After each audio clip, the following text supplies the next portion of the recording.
Ile soafa le tamama le ano ma le anganga pa ia. Amen. Ia whatasi le li ma o tōu. Ia whatasi o ia ma lo wanganga. Ile nei tae o manino ma le tae tutoa le soafa malu o le tae tuori o pewiso.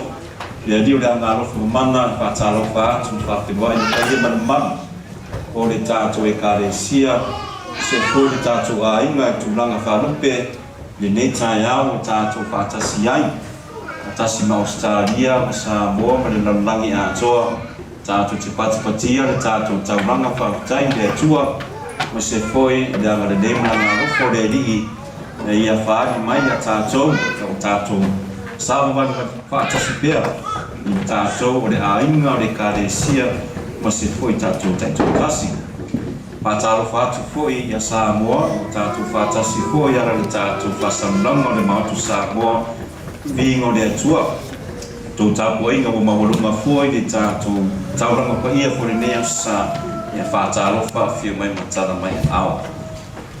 O le te awa Yesu mo tātou le nea sa e tāua mo tātou ina ia tātou i doa le angalofa o le atua ia tātou whapena foi tātou whaari le anga le lema le angalofa e whamangalo foi o tātou so tungata e pangā leo le tātou aina o tātou lama e tene o tātou se ma tātou a leo e tātou te whaari luma le atua muai o tātou te whamaulalo luma ia te ia tātou te mana tunatu i tātou o la sala ina iau ngā tātou e whamamalu ni nei misterio pa ia.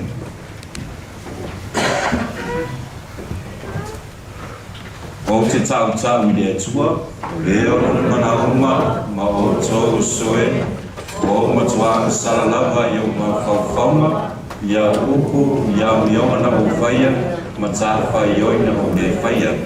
O wangasala, o matuanga sala, le mea leo atu le atua i au Maria pa ia, le tau kou bea, le au angelu ma le au pa ia uma, ma o tau soe, i o atua tārusia a mea li lo tātua atua.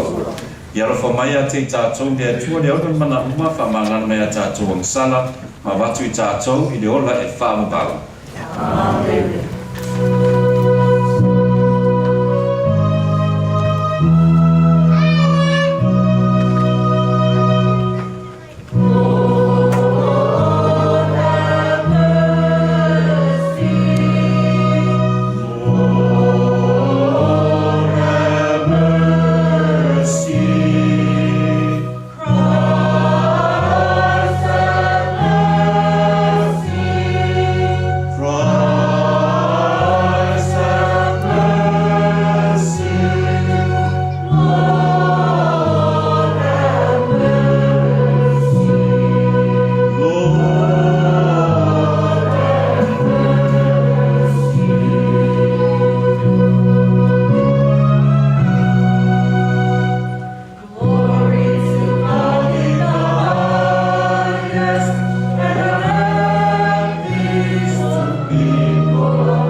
malo. Ne atuai mana e, lo mātou tupuanga, lo mātou puipuinga, mātou te fia au nga ia te oe, o mātou loto atua, o mātou fia inua lau whamangalonga, yo mātou o langa. O la mātou ringa nene atu lo mātou ari Yesu ke riso lo walo, ua soe fo ia mapure whatasi ma oe mare anganga pa ia, o le tua to tasi mo le whaavavang lava. Amen.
O le uai fola ina o le afionga pai a le atua. Tātou te maua mai le soto. E soto luna mata upu e tolis fulua. A matal fola mai fai poe fitu. Fa wau i sfultas. To e si le fai tau i sfultonu. Fa wau i le sfulfa. E soto mata upu e tolis fulua. A matal fai tau fai poe fitu. Fa wau i sfultas. Si il fai tau fai poe sfultonu. Fa wau i sfulfa. Ole matua. Ona salamoa i leo le alii. I le leanga na fai a fa o atu i lona nu. Fa fonga masila sila. O te fai tawina. Ona fetalai mai leo le alii a Mose. Alu ia o i lalo. A wā o lo nuu. Na e awina e na i le nuu ai kupito. Ua leanga lava i lato. Ua mawai o na lato. Ua vave o na lato o ese. I le ala na o poloa i atuai a te i lato. Ua lato fai ata mai povi. Aulo mo i lato. Ua lato i fofo i iai. I sala e lue. O lo ua tua le nei. O le na fetalai mai fo i le alii. Ia Mose. Ua ova ai atu i le nei nuu. Whao te foi. O le nuu ua matua ma a lava le ua. O le nei. Tu mai ia i a te au. ina ia whaatupu tele lo wita ia te i lātou, ina ia o wha umatia i lātou, ai o te whaia oe manu tele. Aua matua whaatonga o Mose ilo nā tua o lea lii, wa ia whai atu i ai, lea li ie, se ale mea ua tupu tele ai lo toa sā, ilo nuu na e au inan mai, ai ni nuo e kupito, i le mana, ma le a ao malosi. Ia e mana tua a Paraamu, ma isa ako, ma isa la elu, au auna, na e tau tō ia te i la tō, o te whaia o tō, manu tele, whapei o le whetu o le langi, o tō whanau, e whapei o i la tō, o le nei fōi, ia o tō whanau, ia whai mo le tofi e whaavavau. Ona salamoa i leo le alii, i le leanga na ia whaia, a whao o i lona nu. O le upu a le alii. E tuai ka tai.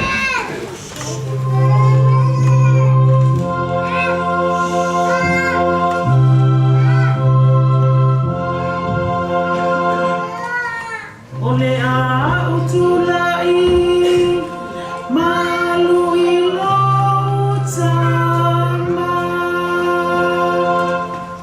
Ole a utulai malu i lotama.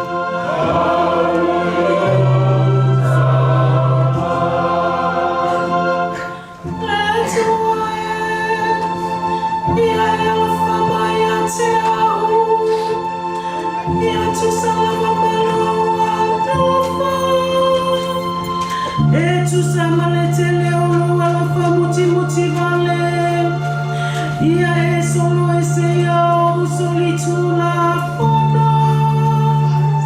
Ia e matua fufulu mai a te au. Ila ua miole na ia e whai mai a te au.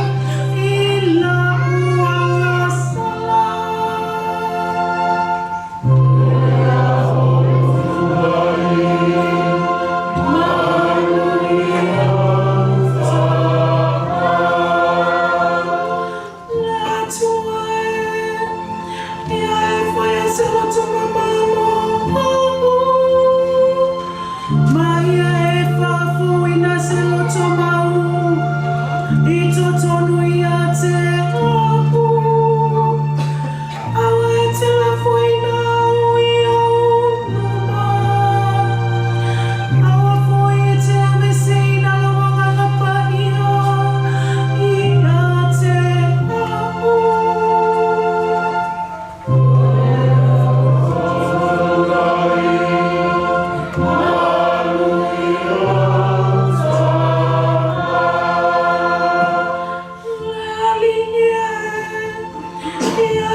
Second reading from 1 Timothy chapter 1 verse 12 to 17.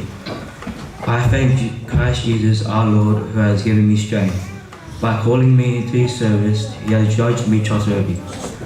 Even though I used to be a blasphemy and a persecutor and contemptuous, mercy however was shown me because while I lacked faith I acted ignorant. But the grace of our Lord filled me with faith and with the love that is in Christ Jesus. He is a saying that you can rely on and no one should doubt, that Christ Jesus came into the world to to save sinners. I myself am the greatest of them, and if mercy has shown to me, it is because Jesus Christ went to make me a leading example of his inexhaustible patience for all the other people who would later trust in him for eternal life. To the eternal King, the undying, invisible and only God, be honor and glory forever and ever. Amen. This is the word of the Lord. Thanks be to God. Please stand for Hallelujah.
O le vangaria luka no mata ko sifuru malidima.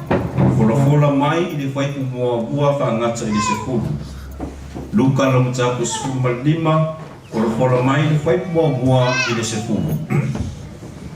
O le matua, u whaapere oli i luma o angelua le atua. O na le tangata ang sala i toa tasi e sala bo. Ua whalatalata ia te ia tangata au la fonga uma mai e ang sala. E whaalongolongo ia te ia. O na mui ai leo le au wharasaio me au tusi upu o whape atu. Wa talia le ne tangata o e ang sala. Wa ai whaatasi foi o ia mai nato. O na whetalai atu ai lea o ia le nei whaata oto ia te inato.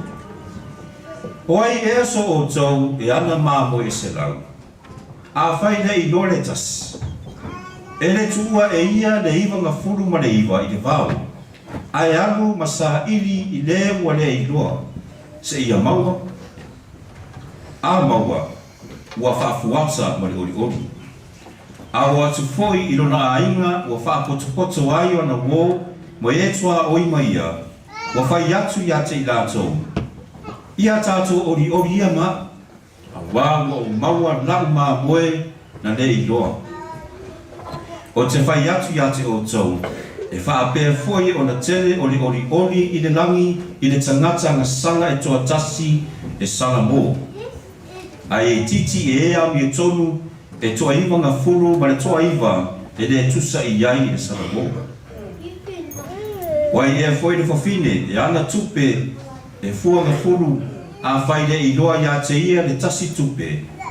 E le tutu ea se mōhi, na tafi le whale ma matuasa ili i aisi i maua. A maua ua whaapotupoto ai ana wō ma e tawa oi uma ia. Ua whai atu ia tātou ori ia ma. A wā o maua le tupe na le i loa ia te a. O te whai atu ia te o tau, ua whaapere ori i luma o angelu a le atua, ona le tangata ngā sala to tasi o salabo. Po le tala le lea le rii.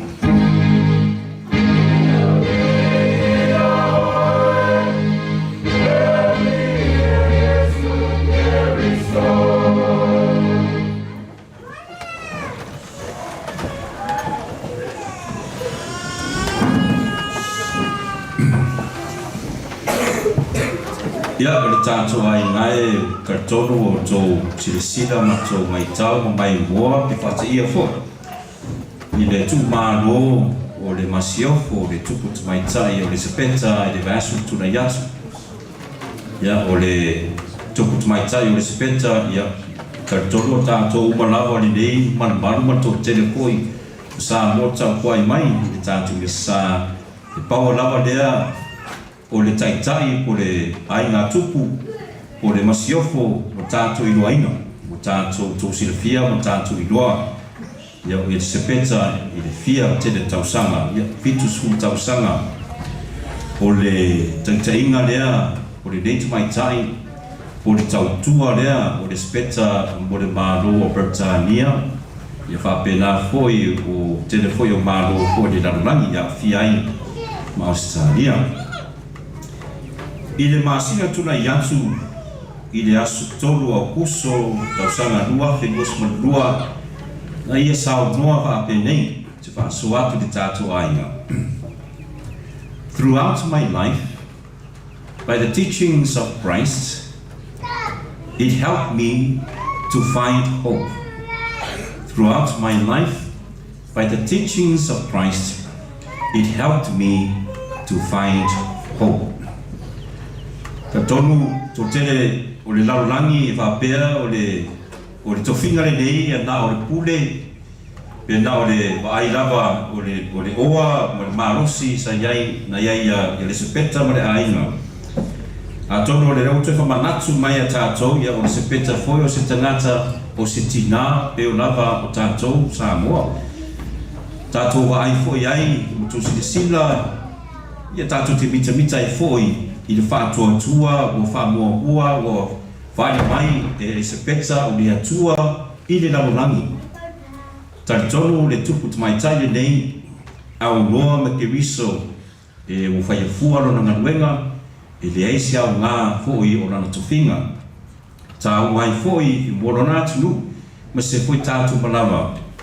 Tā ua lava ina ia tātou hawa uina ia mātou tātou ora bea ma tātou te fia i awa onga o mea lofa foi ke riso e foi mai foi tātou i le tātou atunu i le tātou e kālesia i tātou ainga e whapena foi i tātou malawa. O le tuku tamai tai furi nei o le sepeta sa masa e tene lava whaitionga foi tō tele foi o tangata tō tele foi nisi foi o taitai foi lona lava mālo e tau whai lawa e whautua i a i le sepeta i tele foi tangata i o rātu se i o rātu mea na rātu whaia i asu tuna i atu tau whai i ne i a pui foi o rātu a inga mai se foi o rātu mālo o se whaitaita inga i le asa whaaso ai se tasi foi tangata pese tau ta ua o Amerika ia tu lo tātou wharasa o kangaka ia ke ora lo mai ma pui ra o ma pura o ra kuranga so fa ya Snoop Dogg o ke ro Snoop Dogg ia Snoop Dogg ia Dr. Dre ma vai ia vai a ver po ai ka na ku spa pari ro o ia e fai ma o anga fa ku spa yo foi nga o na Snoop Dogg ma Dr. Dre ma Ice Cube ma straight out of Compton ma vai ma sa o ma tenga ko anga fa ku spa ia Whaasoa Snoop Dogg ka ruingea o madiru tupu mai tai sa fia mananga Snoop Dogg e whaile kong seti i London. Pei tai o ta awhi immigration Snoop Dogg onga because of criminal reports o le tangata nene o Snoop Dogg. O ta awhi whainga i wale mawhaini mwhale i atunu. Ia na mafua mai le parimia i ma parimene o Britannia. Ma fai la tutusi ma stamp e sa tu Snoop Dogg nge nangi pizza. Ma fa no na se pizza in medo vesi ya le malo nge nangi ma Britannia. Tassi la sa no lo matsu na fa pe atu malo. He has done nothing wrong to our country. Just let him come. Uma case o to e suia tuore fai unga na fai malo. Uru fale mai rola Snoop Dogg, fai whaftai Snoop Dogg ni sepeta. Ono le anga rufa o le nei, matua ia te ia. Uma whai ai, fale o da tunu.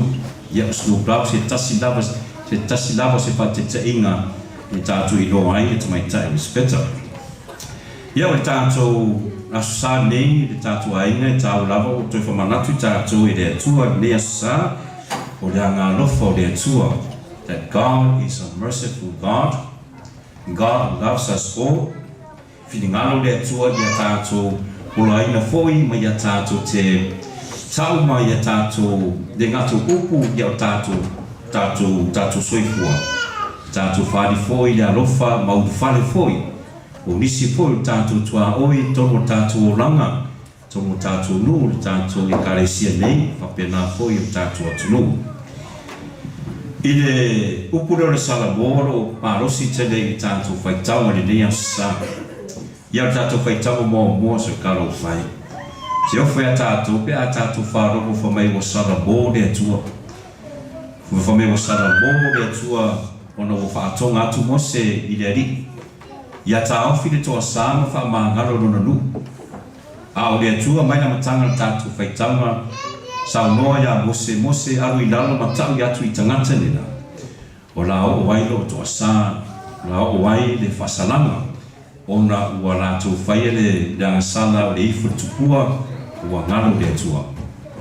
Whaatai ia mose, tuli vai mose nu mo le atua, matangi mose le atua le atua, whamon mole le ali ie, whamon mole. Ie e mana tua lo whea ngainga, ma aproamo, ma isa ako ma ya koko mana tua lo fia nganga mo lo nure nei la avero nure nei ma ole feito toa ole afo puna vai dea ole manuia mo le mana i le ngata mo isura elu e fa pena foi le la rangi a toa ma tato mo lava tato ma fa pe ana le fa fonga le tu pe ole sala mo le tu i le fa tonga le tato tmaya mo sia Tartono le stato le nei aso.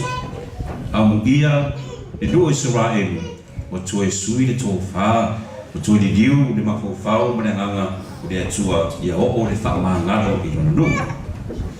I le tato salamo o le nei tani asa i se taua. Mo sa tato tau fatasi ai i le tato salamo o le au tu lai maalu i lo tama. O salamu le nei ma fai un tātou toe manatu wai le tala foi le atari wha mau le ana alu wha mau tupe le mananau ranga sa o ai o lava i mea tua rose tu lo le tu ranga no wai le atari a wala mona no nai le atari wha mai wata mai na whai no nai o tala le nei tala mai tātou salamu ia lau tu lai maru toe foi lo tama o whai lo tama e wa usala no mai ate oe wha pena foi o le tākelu kulu mo le rangi. Tāua o le lotu maulalo, tāua le sarabo, le o tātou talo wai i le tātou salamo le nea sa. I le tātou folofolo nona duaia, lo sauno mai ai Paulo. Fio mai lava ke riso, tasi lava mena fio mai ke riso, ina ia whaasao, tangata le sala. Toi whaaola, ia vea o ia matungi ola, i la ato o le sa moe moe. Ua pūlea le angasala ma le leanga o la ato ranga, ua papau whaatuatua ia o lea ua toe tau mai i le moni o le folfolanga o le atua ina ia toe whaapotupotuina o na nuu whaapea foi tātou toe tau mea tātou e le atua o ia o le atua e a ngā rofa a whaamangalo pao lawa lea wala ma whaiu tātou i lo ai mai a tātou ia whaaoli ina le rangi ma angelu ina ia tātou sarabo le tātou a inga Tonu ia o tātou manawa, ia e lava o tātou wā foi monisi foi tātou uso tangata, tonu tātou ainga e whengatā lava, whai o tātou te tadia. Pe te foi tau sanga o tātou ola, ia tātou te tau ave pēr le ita, po le ino. I le uso tangata o tātou le maure whamangaro, le au whamanatu mai e le tuea tātou. Ia tātou loto alofa pe foi e loto alofa foi de tātou te mā.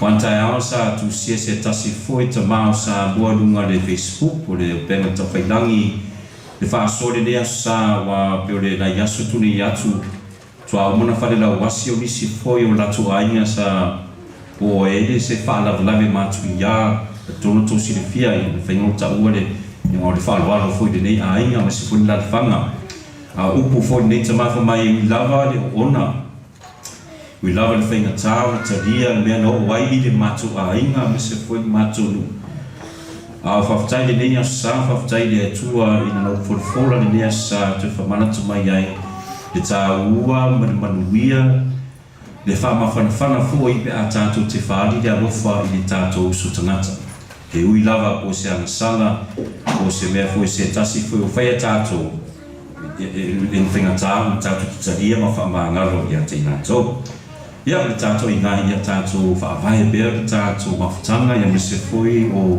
tātou taito tasi a mese tātou a inga i a tātou a ina fui le tātou whanau tutupu aina i a tātou i loa ma tātou mana malama fui o le moni lava o le alofa ma le angalofa ta ua foi le tātou Samoa i ngā wāre Samoa e mua tātou te rangona le pole tātou te rangona le whewhe pe a tātou Samoa ai pei tai lawa nā rangona e pe tātou te mei ai ma tātou te mā ai tātou te wa ai nu fōri ngore atua ai tū atu e lo i ai le whāmarusi au re ri lo i ai le awala ma whainu tātou sui e foi tātou ranga i mea masaini tātou te fie whai wa bulanga tātou wā ma le atua ma se foi wā ma tātou usu tangata wa vea mo se vea foi o tātou ora i uranga te double life o tātou ora i uranga i lua wane le e fi mamahu ma tangata e tu atu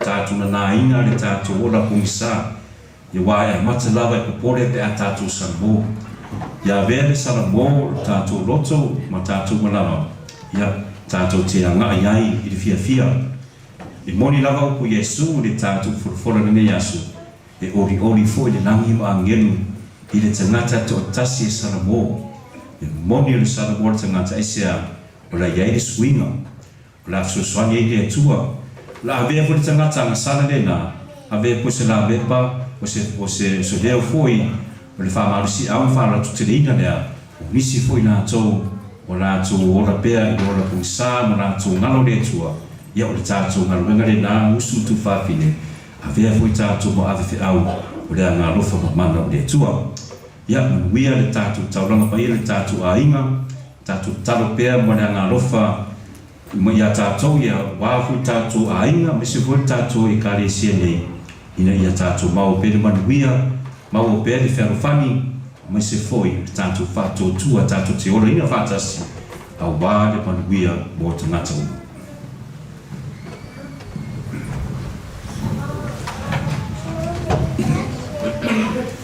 Ia usumatu whāwhina o mahae o tātou whālonga foi, le whamarusi au le atua mai se foi o ia o le atua le angalofa i la tātou te tuturai uma la tātou te whawhou i tātou whātua tua uma le atua.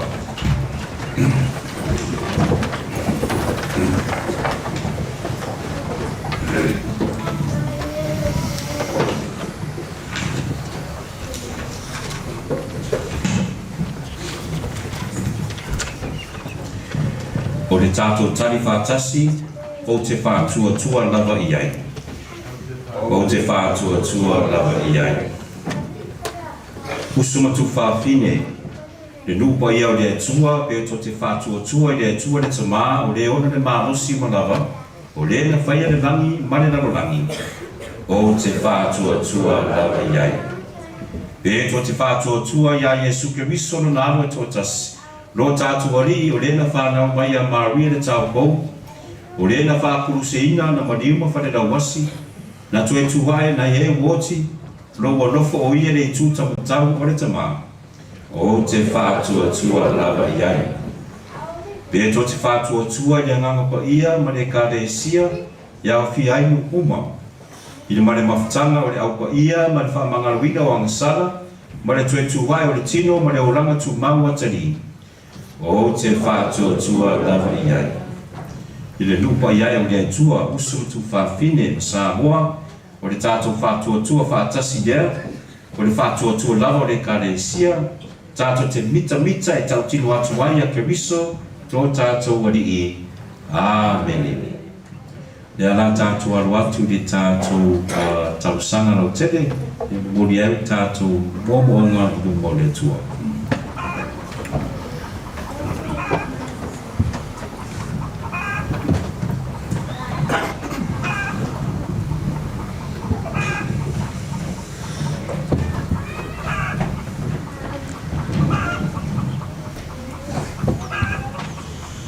Tato tausia le whao le paresia, ko pepentito, e ta mapaia, o na uso a pipo, e tua i masa mai whai tofi lotu.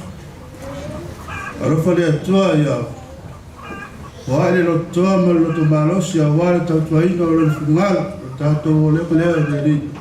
Lea ni e whao mai. E upo fora le atua le neita e au, ia ulu maola e o tātou whinuaru, sāra o maina le mawhionga. Ia vea se whatu pa use e le lei mai a ola mai a fua le lei. O tātou o lema lea e le li. Lea ni e whao mai. Tātou tausia, tātou tamatausi, matina tausi. O e o lo pa tautoria mai a tino. Pa ifo, pa iane, pa iatu, au fa mara o lore atua. Ia wawe o ni maua stami o wasi makusama fia. Tātou o renga lea i li. Lea ni e whao mai. Tātou whaina wa onga. Ia rofa le atua, whamamrama o lato mawhau. Whapula i ala o le li. A waso lato uru mana i manuia. Tātou o renga lea i li. Lea ni e whao mai. Tātou tausia whia au mga ruenga nawa yas fōk. Ia tangata malana. Ia pai atu le nganga le tua. Ka mamlama la uma o le au ia. O tātou toi o renga lea i le li. Lea ni e whao mai. Tātou manatua foi si o tātou tunu. Tātou tai uma, leo whanunga pai o le atua. Mi se foi o tai foi o a inga, mi se foi la panga, ma tātou tangata nu. Tātou renga lea i le li, lea ni e whao mai. Tātou manatua foi o tātou tangata nu ko Samoa i nei sinia ma se foi Australia mai o tātou tai whana mālo, putupuntonga, se foi la o whanunga pai o le atua o rātou alu e foi lea tunu, ma se foi o tangata umalava, tātou renga lea le li, lea ni e whao mai. Lea tua lo mātou tumawe whaafonga i mātou tausanga moni au ruma. Lea li e whaafonga foi o lisi foi o mātou mōmo owa tono mātou loto. No mātou lengali nei aratu i ate o Yesu ke miso. Lo mātou ali i. Amen.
Usunga tu whawhine i o tu tala ne ia tani le leia na ni tauranga ma la wato le atua le tama e ona le mana uma.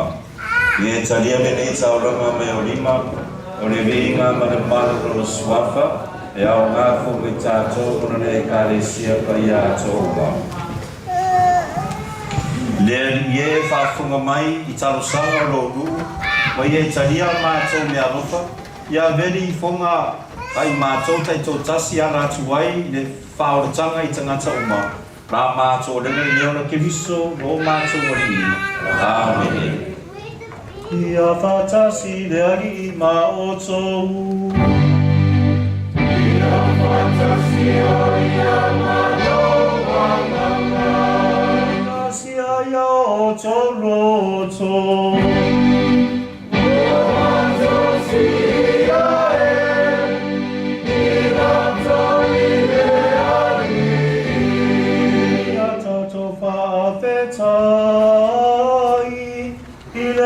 lo tātou atua. E tānu, aua tātou lea. Le tamai o le Josefu e whawawai mai o le malosi umalawa. O se mitimitanga whaia e mō mātou. I le whawhitai a te oe, e alatu ia Jesu Keriso lo mātou ari. Ona lona whanau mai ua mātou e whanana whauinai. Ona lona popuanga, ua mātou saloto ai mai lea ngā sala. Ona lona toi tū mai le oti, ua mātou toi tutu ai le ola e whaavavau. Ona lona toi a whiu atu ia te oe, i le mamalu mātou te uru atu ai, i lo malo whaale langi. Paole mea lea, mātou te au whatasi mangenu mana o paia, au rātou usuna rātou pese whai tū mau o lovinga.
Matua pa ia lava le puno anga o pa ia uma.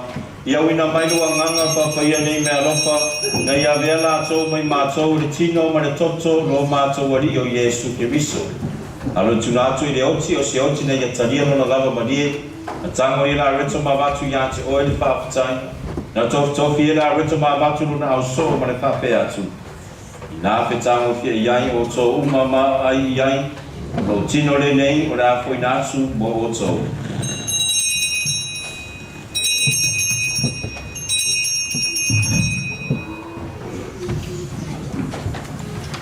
Ina mo mai le tau mawhtanga na tango i ripu na toi avatu ia te oe le whaapatai ma li inga.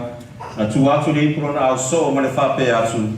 I nā whetango fia iai o tō uma ma whinu ma iai. O le ipu le nei lo toto. O le toto le whenga inga fōu ma le whaavavang. O le a whaamaringi ina i o tō matangata uma. Ina i a whaamangalo ina i angsanga. I o tō whaia le nei sauringa. O le whaamangana tunga lea moa.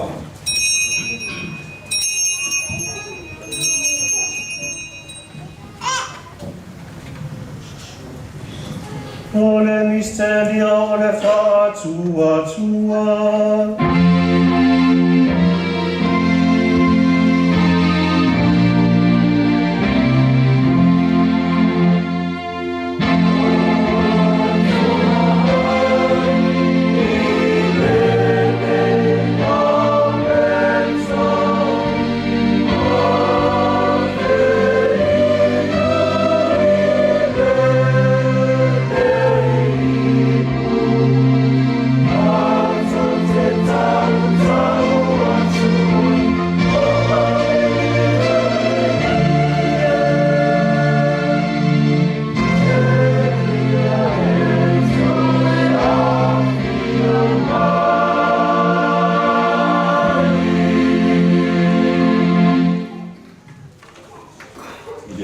tsunga no maniu mo na tui tu ma to te momori atu ya te oile te mai ni nei a reto le ola ma ni nei pu le whaolo tanga ma to te whaatai atu ya te oe ina we al ia I ma to e tutu I o luma ma au na atu ya te oe pe so ni mai a ma to uma we ma tu whaanga I le tino mo le toto ke viso I nei a whaatas te sia ma to I le mawhatanga e tasi le ananga pa ia ia ma na tuala we ka le sia le raro langi a toa ina ia mātua le arofa whātasi ma whalani sisi ro mātua te māpa ia.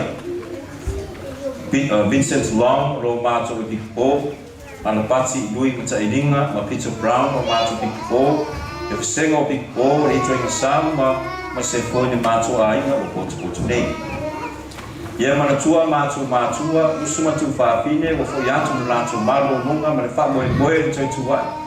Ia talia lātou whātasi ma te ngātou mani I uma na malama o rau whio. Alofa mai a te mātou, ina ia mātou awai le ora whāmama uma Maria le tina tau po le atua. Ia o sepo pa ia lana tane, whātasi mana wa apostolo, ma le au pa ia uma, wēne whātirina lo whiningaro tupuna ngā uma. Mātou te pia vi whānene whātasi me nātou I lau whio, e ala turo walo o Yesu Keriso. Ono ia whātas mai anga ia te ia le tua le tanga mana I le whātasinga mane anga ngā pa ia o le hinga mana manu atua wai ngā wāwhio I le whāwawau nama.